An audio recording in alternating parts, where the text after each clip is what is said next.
Saan naabot ang aking 20 ringgit? Day off na naman ang inyong kumarites. Dito nga ako sa food court na to kumain at nag-cravings ako ng grilled lamb. Yan yung presyo ng aking in-order. At yung barya, yung sukli, pinambili ko ng aking drinks, lemon tea. Dito sa food court na to, karamihan sa mga tinitinda nila is chicken rice kasi halal. Karamihan chicken or di kaya fish. Di ko na na-film yung ibang presyo kasi nahiya ako sa mga nagtitinda doon. Hayan yung set ng aking in-order, no rice for dinner. Wow! Linantakan ko na nga agad pagkakuha ko ng aking order. Hindi namang halatang gutom na gutom ang kumarites nyo. Kwentuhan muna tayo mga kumarites. Dito nga pala sa Malaysia, yung cost of living dito is mababa lang. Compared sa mga countries like UK, Canada, Sydney, and even Hong Kong, di ba?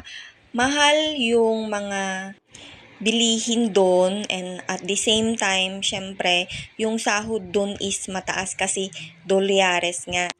Halimbawa yung doon sa tinitirhan namin na apartment ng kaibigan kong si Mary, monthly ang bayad namin doon na pinag-sharean namin is 250 ringgit.